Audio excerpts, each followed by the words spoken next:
Here's why I think people end up writing business card books. So if you don't know what a business card book, it's usually a quick hit book. It's usually about 100 pages. Sometimes it's 20 or 30 or 40 pages, and they look something like this. This is the back cover. I won't ever show the front cover of stuff because I'm not here to out people or to criticize people who choose to write business card books, because there's often a right time and a right place to write a business card book. If you're just getting going in business and you need the authorial credit to your name, then write a business card book. It's no harm, no foul. But if your goal is to write a real book, a book that houses your heart and soul, that really speaks to your reader and creates major transformation in their life, that contains your legacy, that contains your IP, that contains your framework, that solves a very particular problem and for a very specific person, and then totally moves them to change their life, to get such an amazing transformation out of your book that they want to work with you, or they want to invite you into their world and offer you opportunities, all that stuff. Like, these are the books that Ryan Holiday would call perennial sellers. These are the books that get read from cover to cover, that get passed, to other people, that get recommended all the time, that get those like amazing reviews on Amazon or Goodreads, that live on someone's shelves, as opposed to, I get a book like this, like I either throw it in a garbage can or I forget it in a hotel room. And I forget the author in the hotel room too, which is terrible, right? So why do people end up writing business card books? And if you ask me, it's a number of things. It's one, they're not really clear on their idea. So they just sit down and, like they bang something out. They just want to get it done. Or they've got this great hero's journey story, or they've got all this content that they've created for blog posts or newsletters. And they think, okay, I'm just going to house it in this book. And they'll just put it in a book and call it a day and send that out into the world. There's also this feeling like we're supposed to get things done quickly right now. It's, get her out, ship it.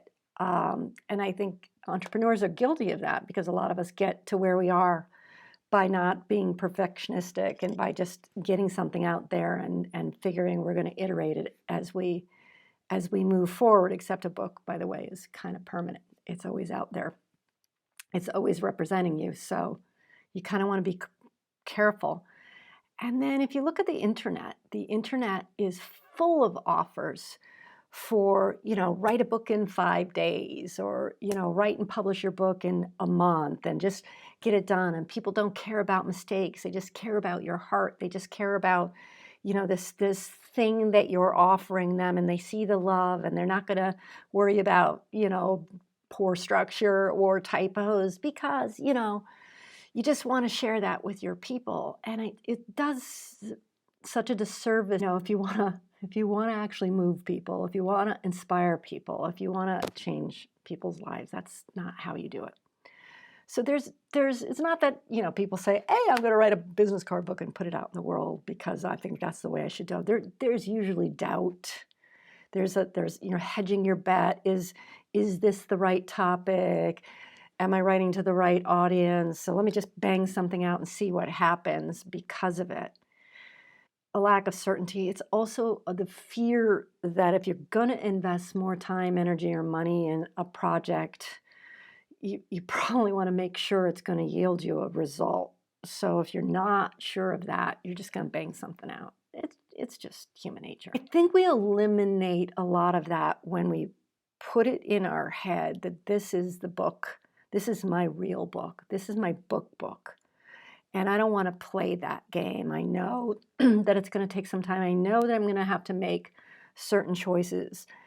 And that when you make those choices, a lot of the fears and the worries and the doubts that you might have about your topic or your audience or the angle that you're going to take or the fact that there are other people out there writing about the same subject or the fact that you don't really know how to write very well. And by the way, writing you you learn how to write by some instruction and by practice. You get better as you go. So all of those doubts and fears kind of go away when you make key choices, how you're going to publish, what the topic is, who you're serving, who the audience is, what your unique angle is. You know, a few of those key decisions are going to take away that impulse to just get her done and see how it goes and just, get it done as quickly as possible. Because there's a time and a place for that, right? But it's probably not where you're at right now. So I'm going to run a quick master class, hour 15, to go over how to choose your topic, to go over how to choose your publication method, because believe it or not, you kind of want to know that up front. And you want to know, you want the answers to a number of key questions. And when you have those nailed down from the get-go, you're going to write, and you're going to write your real book, the right kind of book. So maybe you want to register.